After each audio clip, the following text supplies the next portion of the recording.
Hola, buenos días a todos. Bienvenidos a esta sesión que nos va a presentar la doctora Celia Pérez Sousa, neuróloga en el CHUAP, y que sobre todo para los profesionales de atención primaria, que cada vez manejamos más ese tipo de problemas, el recordar y el abordar aspectos diferentes sobre el manejo del paciente con deterioro cognitivo nos va a ser de suma utilidad. Así que aquí os dejo con ella. Gracias.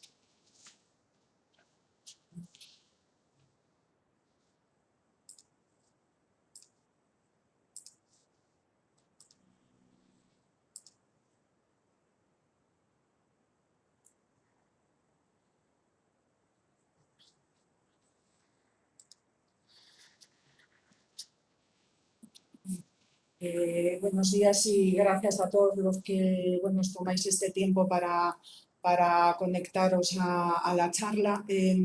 Este trabajo se hizo para las jornadas de formación para personal de residencias sociosanitarias, para todo tipo de personal sanitario y no sanitario. Y pues me pidieron que la repitiese otra vez para el área. Entonces, un poco esto lo digo porque el contenido de la charla es básico, no por ello no significa que no sea valioso, pero esta puntualización.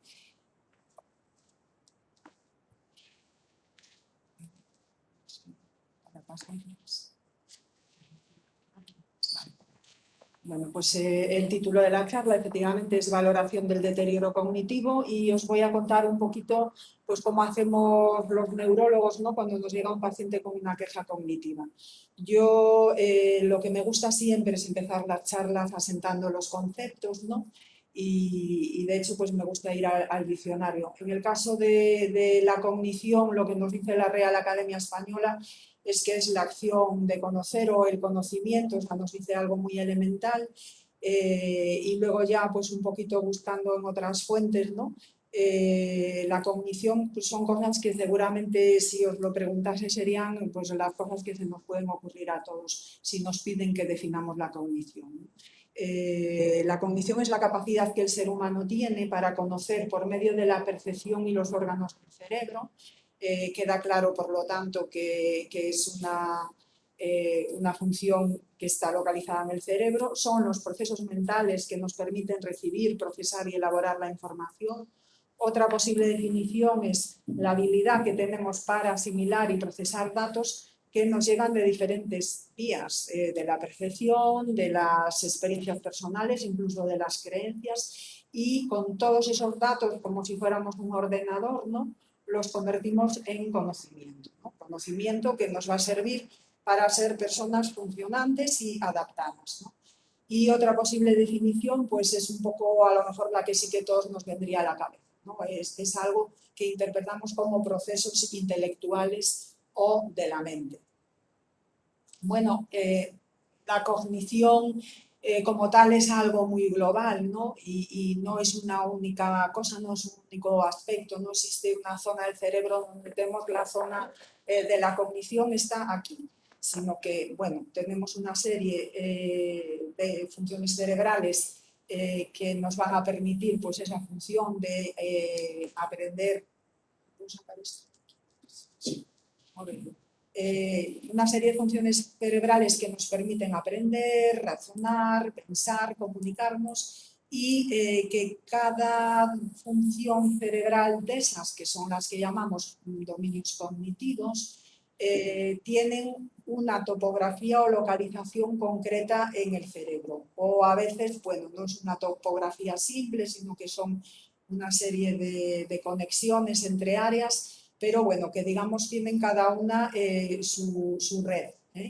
Estos dominios cognitivos, que además vamos a ser capaces de evaluar a través de baterías neuropsicológicas, son la memoria, la atención, la orientación, las praxias, las gnosias, las capacidades visoespaciales, el lenguaje y las funciones ejecutivas.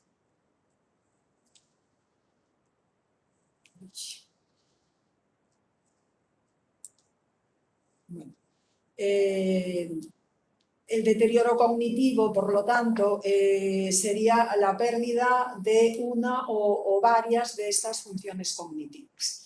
Y el deterioro cognitivo pues, puede ser algo normal con la edad. Hay un deterioro cognitivo asociado a la edad, al envejecimiento, que es un deterioro cognitivo que no supone una enfermedad. Entonces, en la gráfica que ahí pongo, es una gráfica muy clásica que empleamos mucho cuando hacemos charlas sobre enfermedad de Alzheimer, ¿no? Es esa transición, ese continuum que atraviesan los pacientes, ¿no? Desde una situación de normalidad a un paso que no es obligado, pero que puede ocurrir, de alteración de la memoria asociada a la edad y que está situado también dentro de la normalidad. En un siguiente escalón tendríamos el deterioro cognitivo leve, que es, pues, por decirlo de alguna manera, un estadio intermedio entre ese deterioro cognitivo esperado debido al envejecimiento normal y lo que es el deterioro más grave de la demencia. Este deterioro cognitivo leve, de alguna manera, también se le puede llamar predemencia o, en el caso del Alzheimer, Alzheimer prodrómico, ¿no? Lo que tiene aquí, digamos, más intríngulis son esas zonas grises, ¿no? Esas zonas grises son difíciles, ¿no? Y es donde orbita un poco el quid de la cuestión. La zona gris, esas dudas, ¿no? Esas dudas que se generan siempre que estamos en la zona gris de lo que sea, entre si tenemos una alteración de la memoria asociada a la edad, o si estamos ya en un deterioro cognitivo leve que, insisto, significa ya un estado patológico. Y lo mismo, volvemos a tener otra zona gris, otra zona complicada, ¿no? En la transición del deterioro cognitivo leve a la demencia.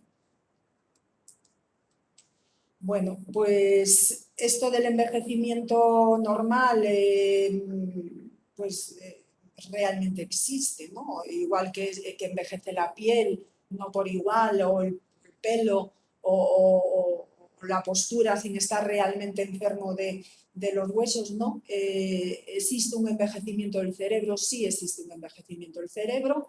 ¿Todas las personas lo van a tener?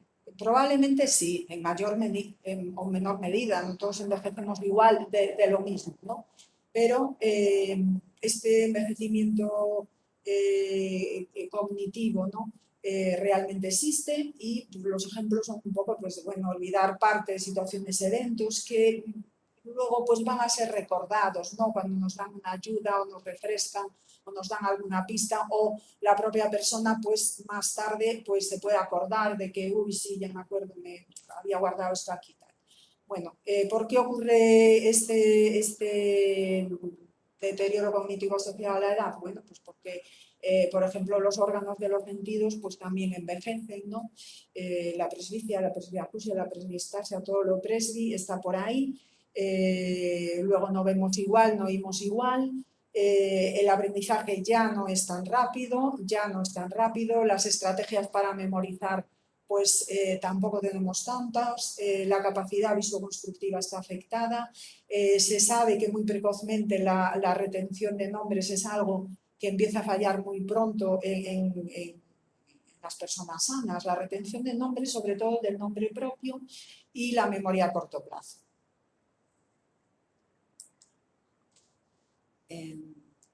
Vale. El deterioro cognitivo leve, bueno, pues es un término que usamos desde hace años, desde el 2004, en que Petersen, bueno, publica este trabajo en que nos habla de esa otra situación de cambio cognitivo que no está justificado por la edad, es decir, no le podemos echar la culpa a la edad, sino que es consecuencia de alguna condición médica, no digo solo neurológica, sino de alguna condición médica. Lo más frecuente, como siempre, es la enfermedad de Alzheimer, pero hay otras causas de deterioro cognitivo leve, ¿no? Indudablemente, y esto sí se sabe que es así, todas las personas que se presentan con una demencia tipo Alzheimer han pasado por la fase de deterioro cognitivo leve. Puede que no hayan sido diagnosticadas en esa fase porque se pensase que era por la edad, pero todas las personas que diagnosticamos de Alzheimer han pasado la fase de deterioro cognitivo leve, pero realmente no todas las personas que padecen un deterioro cognitivo leve van a evolucionar a una demencia, y esto, bueno, pues es algo importante, ¿no? ¿Por qué? Pues porque el deterioro cognitivo leve a veces permanece estable muchos años y no progresa, y porque en ocasiones un deterioro cognitivo leve tiene la posibilidad de que sea reversible.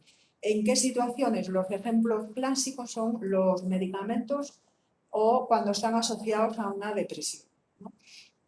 Entonces, medicamentos que afectan la cognición, pues todos los sedantes que os podáis imaginar, sobre todo en la persona mayor.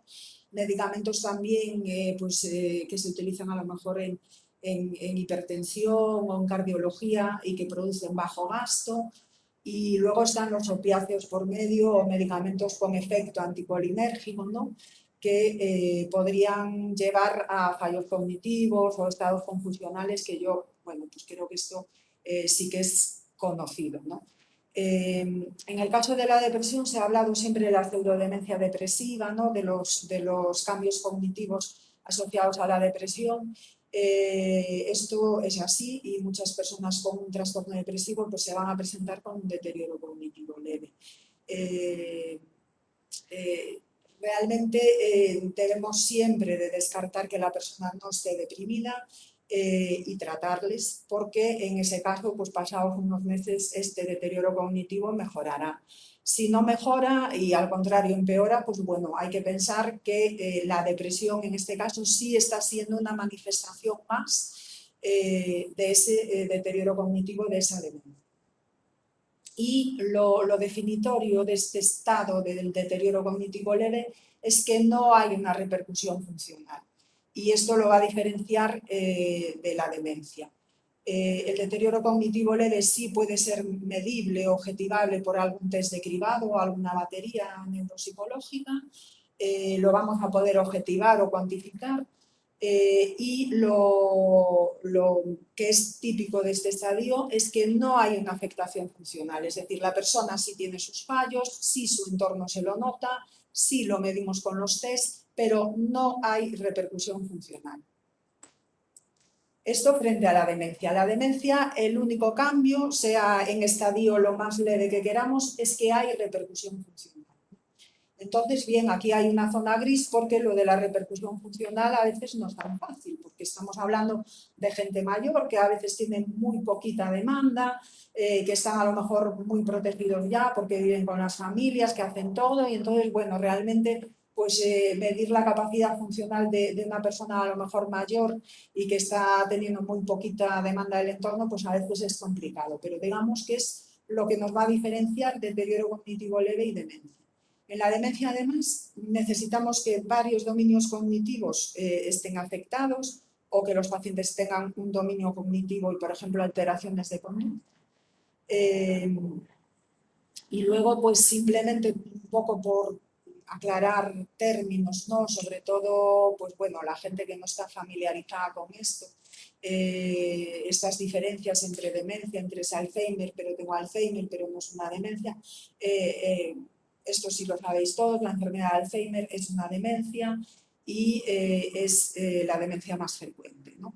Realmente la enfermedad de Alzheimer atraviesa una fase que puede durar muchos años en que no da síntomas, es decir, la persona, nosotros podemos tener ya una enfermedad de Alzheimer y no estamos demenciados, ¿vale? Porque el proceso neuropatológico, el proceso neurodegenerativo puede haber empezado ya y los síntomas pues igual nos llegan dentro de 10, 15 o 20 años, ¿no? Pero bueno, a día de hoy los pacientes que se presentan con demencia, la estadística es apabullante y sobre todo lo que tenemos es enfermedad de Alzheimer, que como sabéis es una demencia neurodegenerativa en que se produce una agregación de proteína amiloide, unos ovillos que están a expensas de la proteína tau y que eso lleva una muerte neuronal y una disfunción sináptica. Esto es lo que define a todas las enfermedades neurodegenerativas, siempre agregación de proteína y muerte neuronal. La segunda demencia más frecuente no es una demencia neurodegenerativa, son las demencias vasculares, ¿no? Las demencias que se deben a ictus o a un infarto cerebral único en un área estratégica, aunque sean a veces infartos muy pequeños, o a múltiples infartos lacunales. La segunda causa es la vascular, pero sabemos que hay otras enfermedades neurodegenerativas, ¿verdad?, que ya van siendo cada vez más conocidas, como son la demencia con corpus de Lewy y la demencia frontotemporal. Estas otras demencias bueno, tienen su peso, sobre todo el Lewy en los pacientes pues, mayores, sería la segunda demencia neurodegenerativa más frecuente después del Alzheimer, y la frontotemporal pues sería la segunda en el grupo de pacientes, digamos, más jóvenes, ¿no?, en lo que llamamos la demencia presenil, que está ahí, bueno, pues antes de, sobre todo antes de los 60 años, ¿no? Bueno, y ya entrando en materia de cómo hacemos los neurólogos para evaluar el deterioro cognitivo, bueno, pues hacemos como el resto de los médicos con cada paciente que nos llega, pues con una demanda, ¿no? Con una queja. En este caso, con la queja cognitiva, pues vamos a aplicar el método clínico como hacemos todos, es decir, vamos a hacer una serie de preguntas, a recoger una serie de datos, hacer una exploración, y en el caso del deterioro cognitivo, bueno, pues nos vamos a hacer esa exploración neurológica específica, que es la exploración neuropsicológica.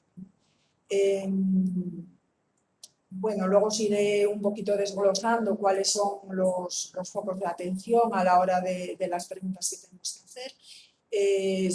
Nos dirigimos al paciente, pero en el caso del deterioro cognitivo necesitamos un informador fiable, un informador pues conviviente o casi conviviente, y desde luego pues con todos los matices que va a tener la información que nos da.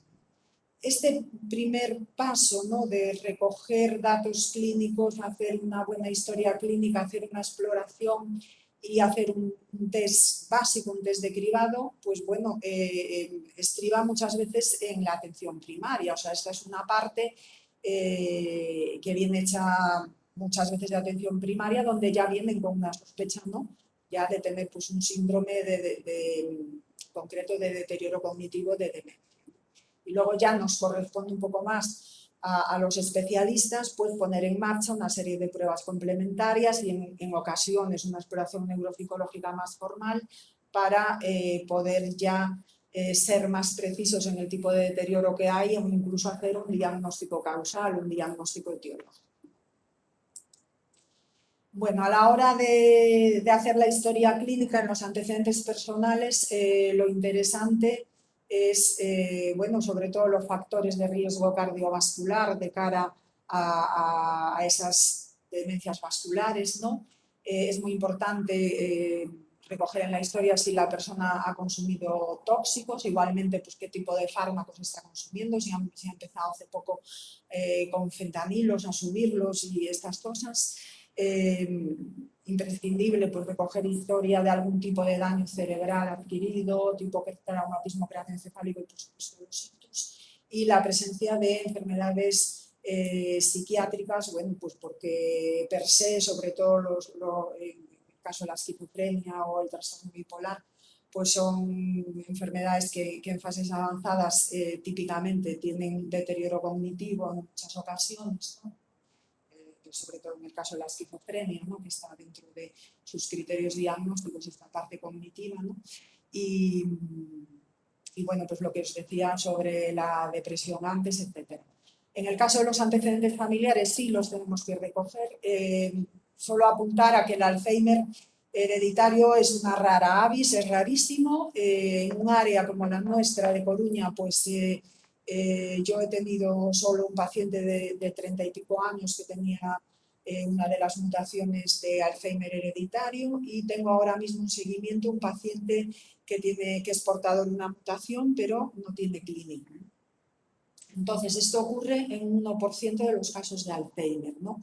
Y sí que ocurre con frecuencia que tengan antecedentes familiares en el Alzheimer que llamamos esporádico, tardío, de paciente mayor. Sí que es frecuente que haya pues, una agregación familiar, que haya como un riesgo familiar y que tiene una base genética, pero que, digamos, no lo consideramos un Alzheimer genético porque no es uno de los genes que se sabe que con certeza la persona portadora va a padecer un Alzheimer que además se va a presentar en edades tempranas, habitualmente por los 30 o 40 años, sino que se trata pues, bueno, de otros digamos, marcadores genéticos de riesgo como el alelo del APOE4, el epsilon, la homocigosis para el epsilon 4 y todas estas cosas que son el objetivo de esta charla, pero que digamos que en los Alzheimer más tardíos sí que confiere riesgo haber tenido un familiar de primer grado, hermanos, padres, con enfermedad de Alzheimer, pero no significa que estemos ante una variante hereditaria. Esto cambia con las demencias frontotemporales, que estas sí que tienen un peso genético muy alto y hasta un 50% de los pacientes tienen algún antecedente familiar. Bueno, luego, posteriormente a la recogida de los antecedentes personales y como hacemos siempre, pues hacemos una anamnesis con las clásicas preguntas hipocráticas, ¿no? ¿Qué le pasa desde cuándo? ¿A qué lo atribuye? Y sobre todo en nuestro caso, en el caso del deterioro cognitivo, a mí la tercera pregunta pues es acerca de la progresividad, ¿no? ¿Qué le pasa desde cuándo? Y en ese desde cuándo, bueno, pues ahora cómo está y cómo ha ido y ustedes le notan que empeora, ¿no? Y luego nuestra anamnesis se tiene que centrar en tres ejes, ¿no? En tres esferas. Siempre debemos de recoger estos tres aspectos. No solo la cognición, que es lo obvio, ¿no? Preguntar por memoria, etcétera, sino hacer una buena recogida acerca de lo funcional y también preguntar por la sintomatología conductual. Entonces, en la cognición, ¿qué les vamos a preguntar? Bueno, pues les vamos a preguntar o les vamos a dejar a ellos que nos cuenten, ¿no? Que nos cuenten cómo están de la memoria, cómo están de la atención, del lenguaje, cómo son las habilidades visoespaciales, visoconstructivas. Preguntamos acerca pues, de su capacidad de razonar, de planificar tareas, de tener un juicio adecuado, de tener iniciativa. Todo eso lo vamos a preguntar y os pongo ahí una herramienta que a mí me resulta muy útil, que es el test del informador. Hay esta versión breve que es la que incluye 17 ítems. Es útil por una razón, porque lo puede cubrir el cuidador. Entonces, a veces yo, mientras exploro al paciente, pues al acompañante le hago cubrir el test del informador, que bueno, pues va recogiendo, bueno, como ve a su familiar, le dé capacidad de recordar los nombres de personas allegadas, recordar cosas que han sucedido recientemente, que se habló en una conversación, sabe la fecha en la que vive, conoce el lugar donde se guardan las cosas, encuentra las cosas, bueno, recoge una serie de aspectos interesantes, ¿no? que el cuidador, que el informador pues nos va cubriendo, ¿no? Y es bueno, un instrumento que lo podéis descargar de internet y que están ahí y que yo pues, le veo la verdad bastante útil. Posteriormente a tener recogida más o menos estos aspectos acerca de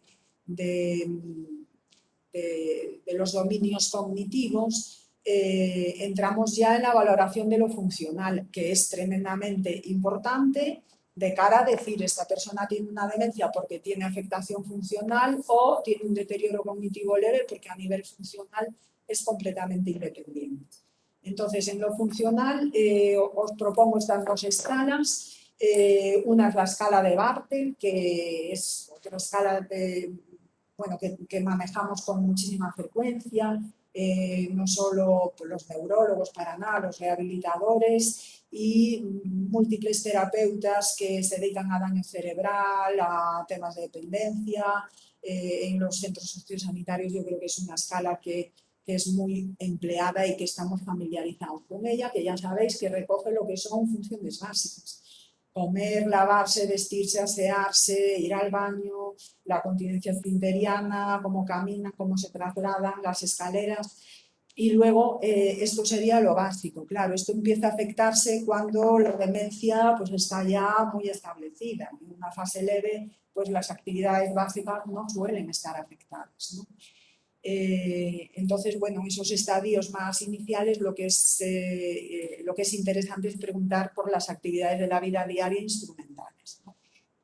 Entonces aquí tenemos una escala clásica que es el Lawton y Brody y que siempre ha estado muy criticada porque el Lawton y Brody incluyeron muchos ítems de tareas domésticas, ¿no? Entonces decían que la escala de Lawton pues no era aplicable a hombres bueno, pues que ahora son mayores y que por su educación pues, y por los roles, ¿no? Han estado pues poco involucrados en general, y ya hago todas estas puntualizaciones porque ya sé que esto nunca es todo al 100%, ¿no? Y que bueno, pues que hacían menos tareas como poner la lavadora o planchar y tal, que incluía el Lawton y Brody, bueno, pues que no las hacíamos. Con lo cual se ideó este Lawton y Brody para hombres, que bueno, que yo creo que es un Lawton y Brody para todos, ¿no? Acerca del uso del teléfono, de si son capaces de hacer su medicación, de usar transporte, sobre las compras, sobre cómo se maneja el dinero, y ahí, bueno, pues sí que nos da idea, son muy valiosos estos aspectos a la hora de determinar realmente cómo ese deterioro cognitivo está ya afectando la funcionalidad. Bien, y el otro aspecto fundamental son los trastornos psicológicos y conductuales en la demencia, porque además siempre están, es decir, en mayor o menor medida siempre están o siempre van a estar. Entonces, tenemos que preguntar porque, bueno, pues a veces la gente por pudor, por no hablar delante de la persona, del enfermo, pues bueno, nos lo ocultan. Hay que tratar a veces un poco de leer entre líneas esas expresiones que te pone el familiar cuando dice que todo está bien y que te dice con la mirada que no. Y bueno, pues tratar de ponerlos en una parte y preguntar un poco por estos síntomas que a veces pueden ser tremendamente complicados y que son en gran parte de ocasiones el motivo de la institucionalización de un paciente, ¿no? Entonces tenemos todo tipo de síntomas, en la esfera psicótica los delirios, alucinaciones y falsos reconocimientos, tenemos los síntomas afectivos como la depresión, la ansiedad o la euforia, alteraciones más de la conducta que afectan más al movimiento, ¿no? Tanto con hipercinesia como hipocinesia, apatía, irritabilidad, desinhibición, agresividad, vagabundeo. Y luego ya los de la esfera vegetativa, los trastornos del sueño, del apetito, de la libido, ¿no? Y en el centro tenemos la agitación, ¿no? Porque cualquiera de estos síntomas que aparecen, el paciente va a estar agitado, y detrás de una agitación siempre hay que rascar un poquito a ver si está habiendo pues, un trastorno del sueño y por eso el paciente se levanta y deambula, o si está con alucinaciones y por eso se agita.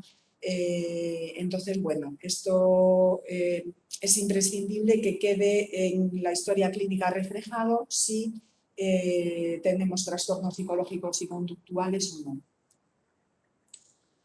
Bien, luego hacemos una exploración, ¿no?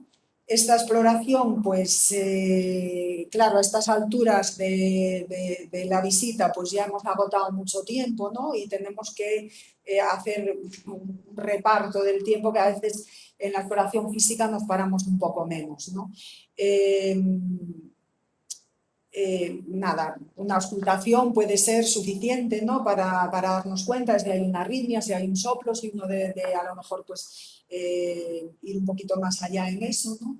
Y luego la exploración neurológica. Realmente la observación que nosotros hacemos del paciente, de cómo entran, de cómo se sientan, de lo que nos dicen, de cómo hablan, de cómo miran a su familiar, os aseguro que muchas veces ahí ya sabemos que el paciente tiene una demencia y esto es realmente tal cual os digo.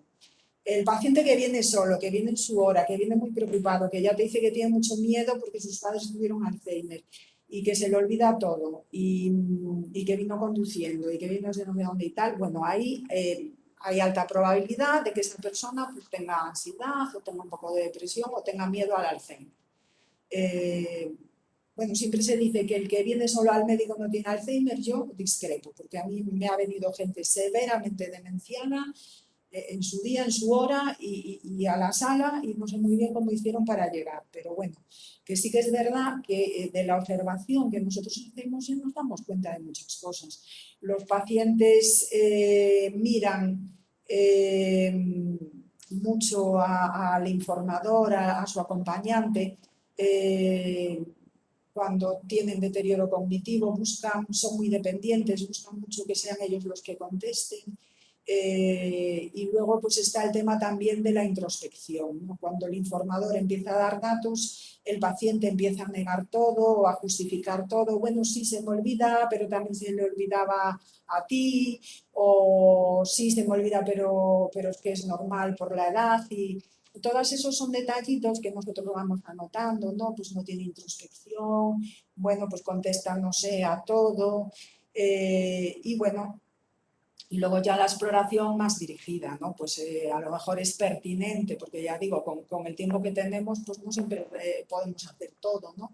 Pero si vemos que la persona al entrar tiene una marcha parkinsoniana, pues vamos a tener que pararnos un poquito más en esos aspectos, ver cómo es el tono, ver cómo son los reflejos, ver si hay atrofias, bueno, ver una serie de cosas que sobre todo nos lleven a pensar que ese deterioro cognitivo pues está asociado a otro proceso neurológico, porque estamos en una demencia Parkinson o una demencia subcortical o una demencia con piramidales. Bueno, y luego vienen los test, que supongo que es lo que estabais esperando que os hablase, aunque realmente voy a hablar muy poquito de esto, ¿no? Es decir, los test, todos quisiéramos un test que fuese como palabra de Dios, ¿no? Que fuese dogma de fe y que un test nos dijese si el paciente está demenciado, no, el paciente no está demenciado. Bueno, pues eso no existe. Llegado a este punto, deciros que lo más importante ya lo hemos hecho.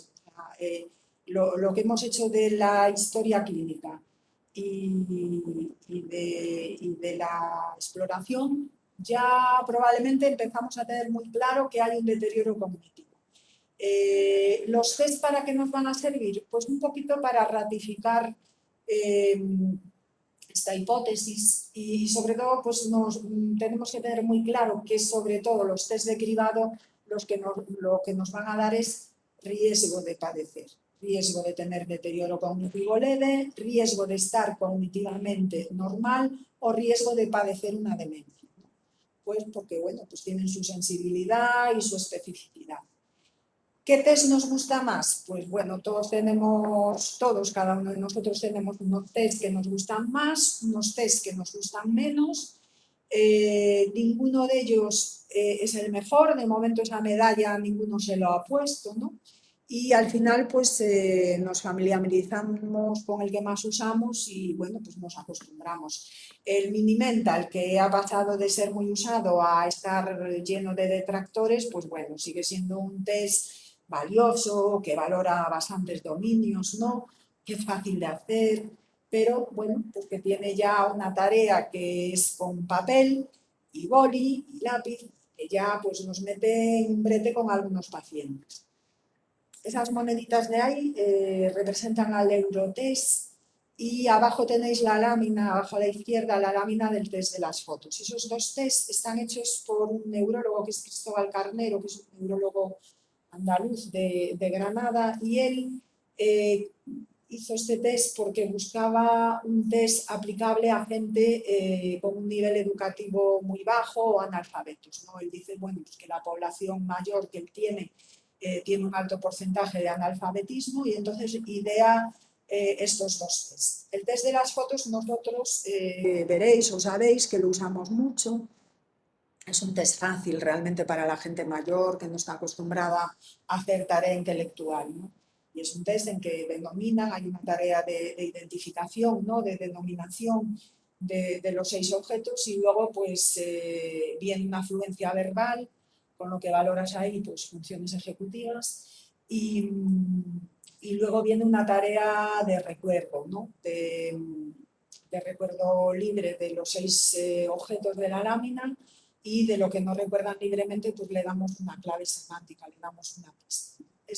Bueno, pues es recomendable porque además es breve. Otro test breve, pero que aquí tenemos menos experiencia o lo usamos menos, es el que está a la derecha superior, que tiene las 4, pues una lámina con 4 palabras. Ese es el MIS, que es un test muy breve en que se recuerdan esas 4 palabras y, o sea, se memorizan. Se mete una tarea de distracción, bueno, pues puedes aprovechar para hacer una tarea de cálculo o de orientación temporoespacial o una fluencia, y luego tienen que recordar, es parecido a la lámina en las fotos, tienen que recordar libremente las palabras o con pistas. Abajo tenemos el TAM, que el TAM es un test también que está hecho por la gente de neurología cognitiva del Clinic. Es un test que es un muy buen test para evaluar memoria, y si el paciente tiene una queja de memoria que realmente sí nos parece un problema de memoria episódica, pues es muy buen test. Es un test que sí que ya lleva un poquito más de tiempo pasado. Luego al lado de TAM tengo el MOCA, que a mí es un test que me gusta mucho porque es multidominio, toca los dominios que en cambio el Mini-Mental no toca, recoge realmente pues, diferentes aspectos, funciones visoconstrictivas, atención, lenguaje, funciones visoespaciales, memoria, orientación, etcétera. Y es un test que se utiliza mucho en ensayos clínicos a la hora de, bueno, pues de valorar cognición, se utiliza mucho en ensayos clínicos de ictus, etcétera, y bueno, pues cada vez estamos un poquito más familiarizados con y problema pues que lleva más tiempo pasando. Y el problema también un poquito el nivel educativo del paciente, que ahí podemos poner una barra. Luego tenemos el test del reloj, que lo mismo, la barrera educativa nos limita, pero el test del reloj es otro de los que a mí me gustan mucho porque sin saber realmente qué estamos evaluando, es decir, si da mal, ¿qué significa? Que tiene mala memoria, que tiene malas praxias, que tiene una negligencia, pues no sabemos muy bien qué nos valora el test del reloj. Pero para lo que es cribado cognitivo es muy bueno, porque una persona que tú tienes dudas de si tiene algo de deterioro cognitivo o no, si es un deterioro cognitivo leve o no, le haces un test del reloj, y si el test del reloj es un desastre, eso es una demencia seguro.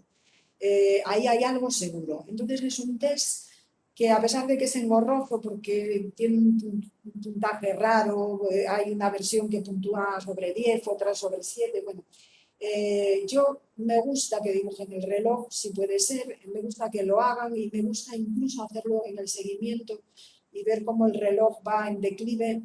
Entonces, bueno, pues yo creo que tiene su papel, ¿no? Entonces, ¿qué tenemos que saber de los test de cribado? Lo que os decía antes, detectan el riesgo de demencia, no la diagnostican, es decir, no nos podemos fijar en los puntos de corte. Es decir, como tiene el punto de corte por debajo de no sé cuánto, está demenciado. O como lo tiene por encima de, que yo creo que hay más errores ahí, cuando el test puntúa normal, luego deducimos que esa persona está muy bien. No, es decir, todo siempre en el adecuado contexto clínico. Otro apunte sobre los test de cribado, bueno, que a poder ser lo hagamos en un ambiente tranquilo y sin interrupciones, ¿no? Porque eso no siempre lo conseguimos. Entonces, el teléfono es la puerta, pero bueno, deberíamos de conseguir que la persona pues esté lo más relajada posible. ¿Qué le pedimos al test ideal de cribado? ¿Qué le pedimos? Que sea breve, que sea administrable por diferentes profesionales. O sea, estos test no son para hacer por el neuropsicólogo o por el neurólogo que se dedica a cognitivo, sino que de diferentes terapeutas, enfermería, terapeutas ocupacionales, gente, logopedas, que puedan estar en un momento dado tratando o trabajando con estos pacientes, ¿no? Debe tener una interpretación fácil, no estar lleno de excepciones, no estar lleno de diferentes rangos de puntuación. lo que os decía antes, preferentemente que no esté influido por el nivel educativo y, bueno, pues ha de ser bien tolerado por el paciente, que esto es un problema que tenemos a veces, que es que el paciente está amargado pensando que le vamos a pasar el test. Esto, pues, y vienen incluso preparándolo por el camino porque se ponen muy nerviosos, porque creen que esto es como un examen, o los toleran muy mal, por ejemplo, la gente con alto nivel intelectual, pues bueno, obviamente, bueno, pues igual no le puedes pasar un test de las fotos, ¿no? O le tendrás que pasar un test pues un poquito más complejo y valorando diferentes dominios cognitivos, porque algunos pues, se enfadan con nosotros y se ofenden, ¿no? Entonces, bueno, si eso ocurre, esto ocurre con relativa frecuencia, pues a veces no puedes hacer un test de cribado, ¿no? Y luego, a veces vamos un paso más allá con baterías neuropsicológicas mucho más complejas, bueno, que no siempre las podemos hacer porque no en todos los centros se dispone de un neuropsicólogo, que nosotros por suerte sí, pero bueno, que es un recurso que tenemos que de alguna manera optimizar al máximo, no se pueden mandar todos los pacientes. Y bueno, ahí hay bueno, eso es un mundo, ¿no? Donde hay una gran cantidad de test y de baterías, incluso baterías específicas para el deterioro cognitivo del Parkinson o para el deterioro cognitivo de la ELA, y que ya digo que esto ya es tarea del especialista del neuropsicólogo. Y las pruebas entonces, que supongo que es la otra cosa que de alguna manera estaríais esperando que llegase, pues bueno, creerme que si lo dije antes que con la historia clínica ya teníamos mucho hecho y ya sabíamos probablemente a veces incluso qué tipo de demencia, las demencias que se presentan como síndromes amnésicos o demencias corticales, con amnesia, con apraxia, con agnosia, que ya lo vemos claro en la exploración, pues ya sabemos que eso alta probabilidad de ser un Alzheimer, ¿no? ¿Qué nos aportan las pruebas? Bueno, pues las pruebas tienen menos peso. Lo fundamental es lo otro, lo que hemos hecho hasta ahora. Y esto no lo digo en un intento de que contraten a muchos neurólogos y no gasten tanto en máquinas, sino que lo digo porque realmente es así. Entonces, las pruebas, sí, son importantes las pruebas y las hacemos. Pero en este punto en que estamos hablando de evaluar el deterioro cognitivo, ya tenemos claro que tenemos un deterioro cognitivo, ya sabemos la demencia, incluso puede que tengamos bastante claro qué tipo de demencia es, pero tenemos que hacer un diagnóstico de exclusión y excluir sobre todo entidades que van a tener una posibilidad de revertir o posibilidad de tener un tratamiento que las revierta parcialmente, o modificarlas de alguna manera, o que nos lleven a un diagnóstico etiológico que nos permita hacer un pronóstico y poder informar a esa persona y a su familia de realmente qué es lo que va a pasar o lo que podemos esperar, ¿no? Entonces, las pruebas, las elementales las he puesto arriba, que son las analíticas de cribado cognitivo, que ya sabéis, con tiroides, con dedo cefólico, en ocasiones con serologías de VIH o de sífilis, y un TAC craneal. Estos son pruebas porque todos los pacientes tienen que traer hechos y que muchas veces pues ya vienen con esto hecho, ¿no? Derivados desde primaria, el protocolo que tenemos, y ya vienen con el TAC, con las analíticas, ¿no? Estos son pruebas fáciles de hacer, el TAC también, y no se deben de negar a nadie, o no están contraindicadas prácticamente nada. Y luego ya tenemos otras pruebas que sí que corresponden al especialista en neurología, un poco indicarlas y hacerlas, ¿no? La resonancia no es una prueba para todos los pacientes. En un paciente pues, mayor, con mucha pluripatología, con un TAC que se den infartos cerebrales, bueno, pues no le tenemos que hacer una resonancia. O con un cuadro amnésico, afásico, pues ya ha evolucionado y que parece un Alzheimer, pues no le vamos a hacer una resonancia. Pero sí que en ocasiones la resonancia en sus secuencias, modalidades un poquito más básicas, ¿no? Morfométricas, pues bueno, nos dan idea, como esa foto que pongo ahí, de que hay pues una atrofia frontal muy selectiva, muy focal, y que eso puede ser una demencia, una degeneración lobar frontotemporal. O bueno, pues en ocasiones el infarto de pequeño vaso, bueno, el infarto estratégico, alguno podría no verse en el TAC y en cambio verlo en una resonancia. Bueno, Y luego existen, bueno, ya otras técnicas especiales de resonancia funcional, con cosas, sofisticaciones ya, pues, un poco más específicas, ¿no? de neurólogos que nos dedicamos a cognición o incluso de investigación. La punción lumbar, bien, está indicada hacerlo en algunas demencias, por ejemplo, demencias rápidas como el Creutzfeldt-Jakob y demás, es uno de los criterios diagnósticos, pues está el determinar la proteína 1433 o la RT-QIC ahí en el líquido cefalorraquídeo, pero de manera rutinaria, bueno, pues ya sabéis que no la hacemos, ¿no? A día de hoy empieza a incorporarse el tema de los biomarcadores de Alzheimer, ¿no? Que empezamos ya a hacerlos cada vez más, pues en un intento de ser lo más riguroso posible en el diagnóstico de esta enfermedad, ¿no? La enfermedad de Alzheimer, como todas las degenerativas, el diagnóstico definitivo solo es posible con una necropsia y llevando al patólogo todo el cerebro, ¿no? Entonces, el diagnóstico definitivo solo es posible así. Nosotros en vida podemos llegar a probable apoyado en biomarcadores, o en el caso de esas raras excepciones del Alzheimer genético, en que tú tienes una mutación que sabes que causa Alzheimer y que tienes un Alzheimer presenil, pues vale, ahí sabes seguro que eso es una enfermedad de Alzheimer. En el resto de los casos no tienes la certeza, salvo que hagas un estudio neuropatológico de todo el cerebro. No vale una cuñita porque tienen los criterios neuropatológicos obligan a valorar diferentes áreas del cerebro. Entonces, con la punción lumbar empezamos a poder determinar en líquido cefalorraquídeo el péptido A-beta 42, que es el péptido amiloide, la proteína tau en su variante tau total y fosfotau, y eso pues da lugar a una serie de patrones que nos dicen si hay un biomarcador de enfermedad de Alzheimer o no, no lo hay. Sí que hay neurodegeneración porque están las taus muy elevadas, pero la amiloide está normal. Entonces sí que obtenemos de ahí diferentes conclusiones, ¿no? Sobre todo acerca de la causa de esa demencia. Y luego pues las pruebas ya SPET, el PET que os pongo ahí. ¿Problema con el PET?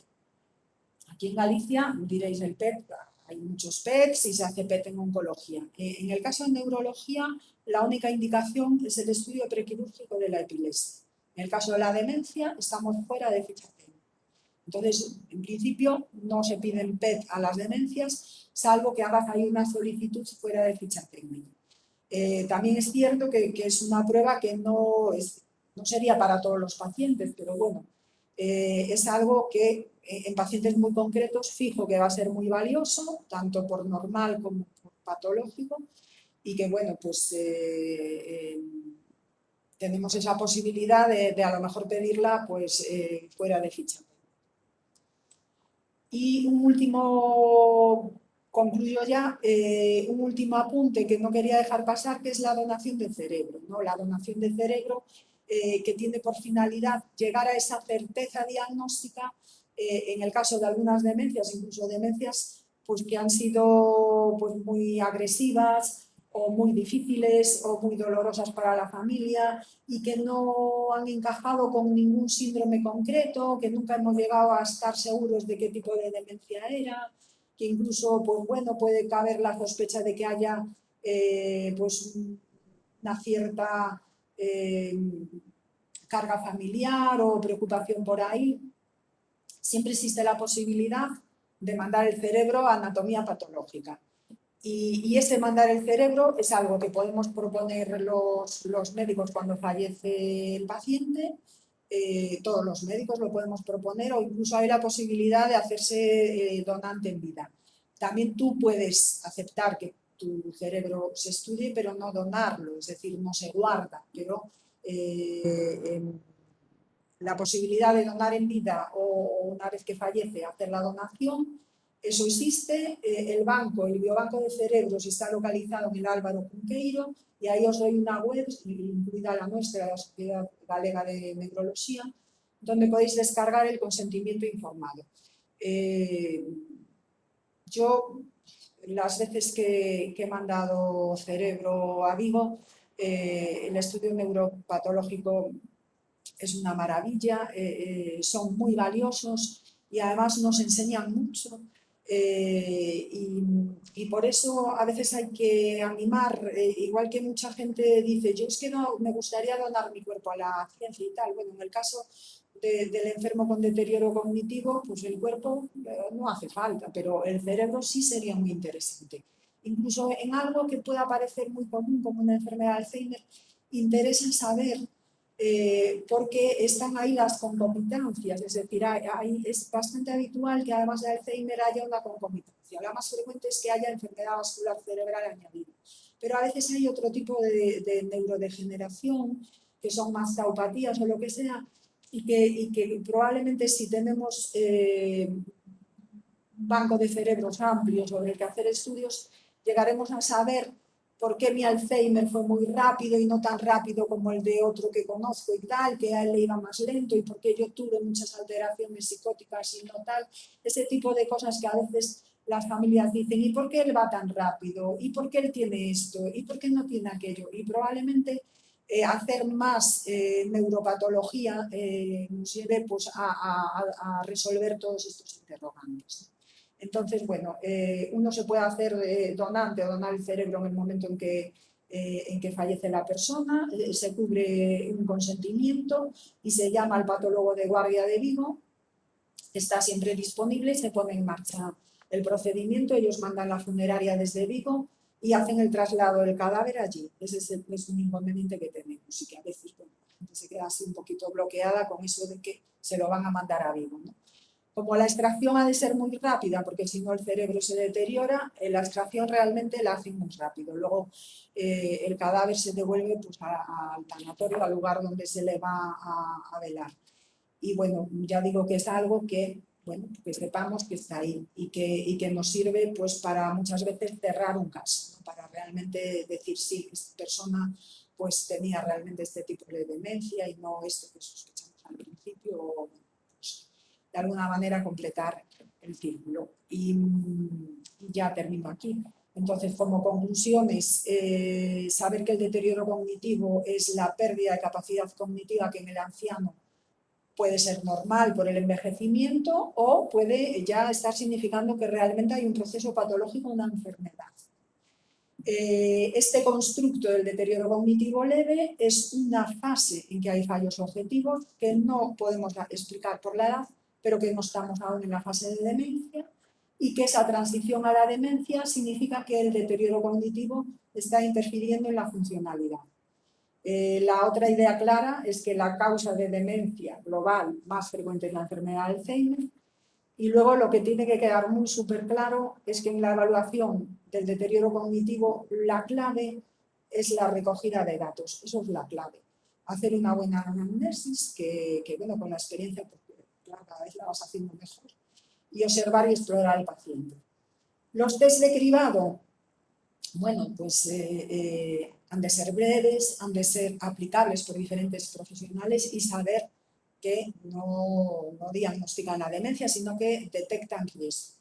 Y las pruebas complementarias, lo mismo, ayudan sobre todo a excluir y a diagnosticar la causa del deterioro cognitivo, pero tenemos que tener claro que para saber si una persona está demenciada o no, pues no me hace falta una respuesta. Y bueno, nada, pues espero que haya sido útil esta charla y hemos terminado. ¿Hay preguntas?